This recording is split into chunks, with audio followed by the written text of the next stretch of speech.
नमस्कार, मी पंजाब डक. 13 जूनच्या नंतर काय होईल राज्यामध्ये? आता हे जे आजपर्यंत जे थांबलेला पाऊस आहे ते 13 जून पासून परत राज्यामध्ये पावसाला थोडी सुरुवात होणार आहे.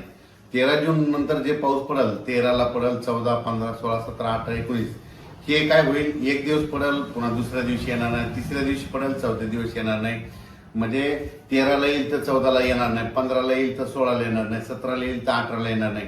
असं करत करत काय होईल, या 18-19 तारखेपर्यंत हे पावसाचं वातावरण असंच राज्यभर विखुरलेलं स्वरूपाचं भाग बदलत पडत राहणार आहे.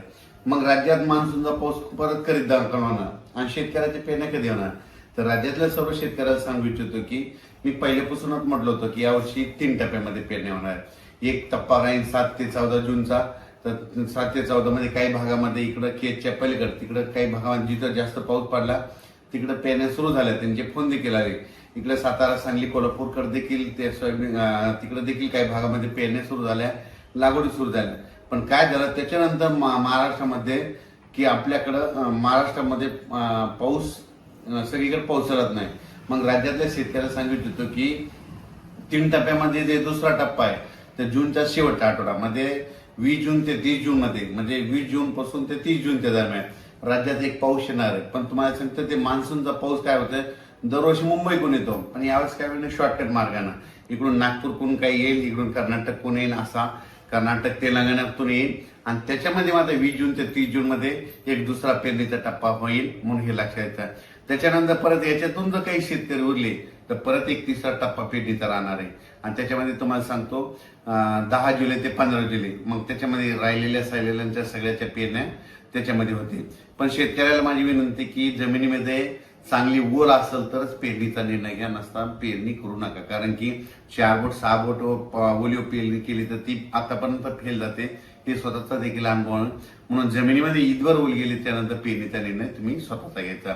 आणि राज्यामध्ये मात्र 20 जून पासून म्हणजे 20 पासून काय होईल, बऱ्याच भागामध्ये पावसाला सुरुवात होईल.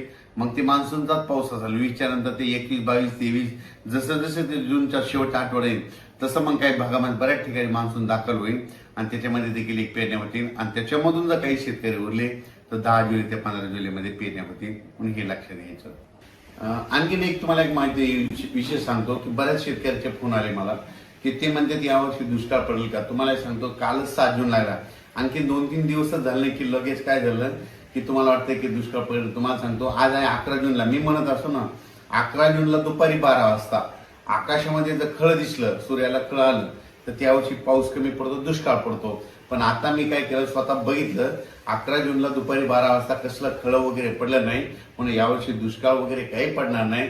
पेरण्या होणार आहेत, फक्त काय होणार आहे जूनच्या शेवटच्या आठवड्यात होणार आहे, म्हणजे 3 टप्प्यामध्ये होणार आहे. एक आता 7 ते 14 मध्ये काही भागाच्या सुरू होतील तर ते बऱ्याच ठिकाणी चालू झाल्या. पण त्याच्यानंतर जे दुसरा टप्पा होईल ते 20 जून ते 30 जून मध्ये होईल आणि त्याच्यामधून 7 जुलै ते 14 जुलैच्या दरम्यान तिसरा एक टप्पा राहील, म्हणून हे लक्षात येतं. पण राज्यातल्या सर्व शेतकऱ्यांची पेरणी होणार आहे, घाबरून जाण्याचं कारण नाही. आता बऱ्याच जणांना वाटतं की 7 जून गेला आणि पाऊस नाही आला तर काही चिंता करू नका. तुम्ही तुमची कामं करून घ्या, तुम्ही तुमच्या बियाणं व्यवस्थित राहू द्या. कारण की राज्यामध्ये काय होणार 20 तारखेच्या नंतर 20 जूनच्या नंतर जसं 21 येईल तसं पावसाला सुरुवात होईल, 22ला बऱ्याच भागात कव्हर होईल. असं करत करत त्यावेळेस सगळ्या भागामध्ये 20 ते 30 मध्ये पाऊस जाईल आणि महाराष्ट्रातल्या सर्व शेतकऱ्यांच्या पेरण्या होतील. यावर्षी चांगला पाऊस पडणार आहे. मी पहिल्यापासून म्हणत होतो जून मध्ये थोडा कमी राहील, जुलैमध्ये जास्त पडणार आहे, ऑगस्टला कमी राहील आणि सप्टेंबर ऑक्टोबर मध्ये मात्र परतीचा पाऊस मात्र धुमाकूळ घालणार आहे. म्हणून हे अंदाज सर्व शेतकऱ्यांनी लक्षात घ्यायचा.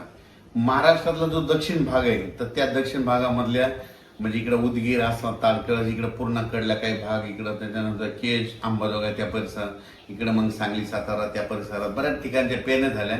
पण आणखीन बऱ्याच पेरण्या जवळपास सगळ्याच शेतकऱ्याच्या राहिल्यात. उगाच थोड्याफार प्रमाणात दक्षिण महाराष्ट्राकडे पाऊस थोडा दाखल झाला आणि त्याच्यानंतर मोसमी पाऊस थांबला.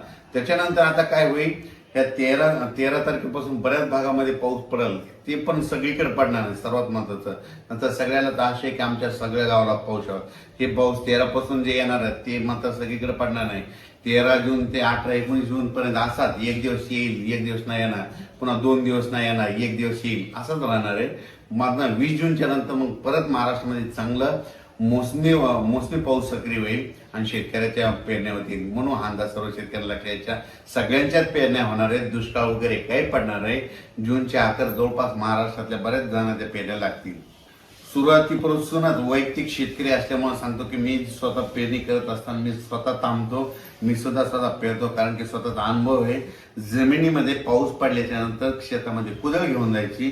जमिनीत जर ईदभर ओल असेल तर तुम्ही पेरणीचा निर्णय घ्या, नसता घेऊ नका. 4 बोट 6 बोट जर तुम्ही पेरणी केली ना ती फेल जाते. म्हणून ही अंदाज सर्व शेतकऱ्यांना लक्षात यायचा आणि आपण आपलं नियोजन करायचं. पण दुष्काळ वगैरे मात्र काही पडणार नाही, म्हणून ही अंदाज सर्व शेतकऱ्यांना लक्षात यायचा.